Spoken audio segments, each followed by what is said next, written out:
Falcons and the Bears. This is sitting 2.5 to 3 in favor of the Bears at home over the Falcons. 37.5 to 38 is your total.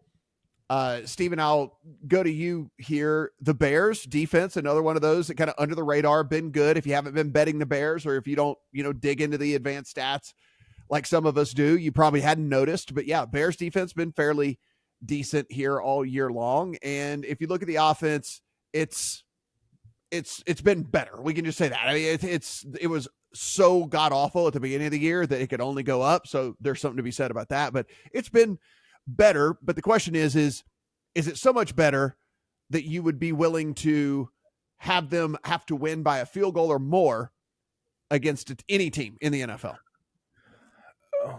Well, wasn't a problem last week against the Cardinals for starters, but the Falcons are at least a little better than the Cardinals. I would say tell you that. Yes, a little. Yes, a little. Yes, yeah, a little. Hopefully not a lot, so we can get Art Smith out the door here. But I will tell you, Eli Hershkovich on our sister pod, Beat the Closing Number, has bet the Atlanta Falcons. You can hear his handicap or read his column on the site for reasons why. He said a very successful season betting, but I will disagree with him on one point here in this handicap. The premise that this would be selling high on the Bears if you bet on the Atlanta Falcons, because it is my opinion, and I think all of us here would probably agree with this, that the Bears were basically just not rated properly to begin with in the past couple of weeks. So even though this is a more expensive price, I would argue this is more closer to what the Bears should have been rated in the first place versus selling high on them. And I think the market agreed with that over the past couple of weeks. The books kept opening numbers and getting pounded with Bears interest the past few weeks. So I think this is actually closer just to where the Bears are supposed to be, as opposed to, an expensive price. And now that we've gotten some interest in the Falcons at 3 to move this to 2.5, I am on the fence here and considering betting the Bears. It's not like the Falcons have been a very good team on the road this year. They've actually been pretty horrible. So never really excited to bet Matt Eberflus to have to win a game outright. But we've been talking for weeks about how improved this defense is. Justin Fields looks better. I'm tempted. I haven't pulled the trigger yet, but I'm tempted on Bears under 3 here.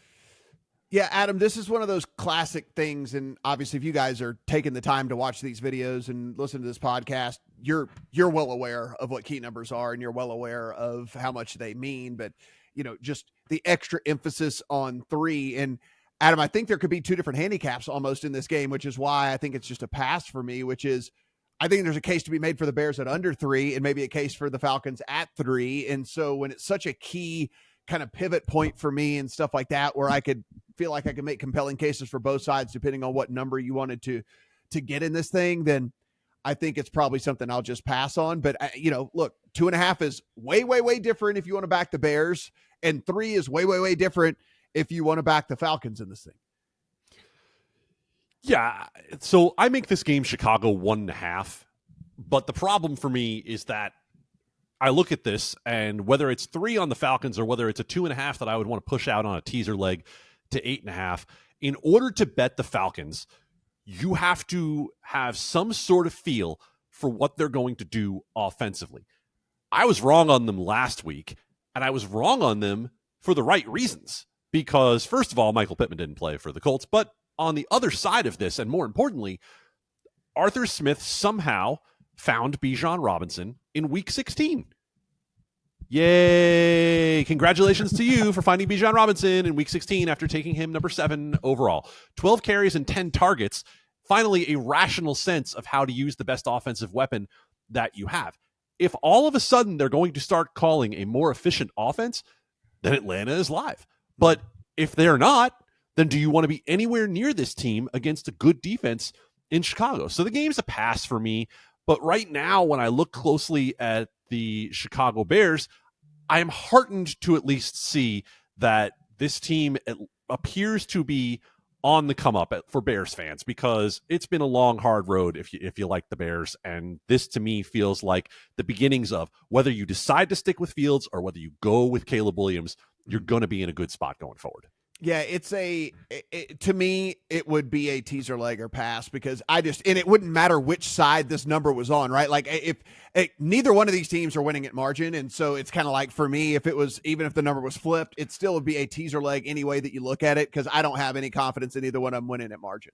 And I agree with you entirely, Matt. The problem is this particular week, this might be the worst teaser week of the entire season. It is for sure. It is for sure.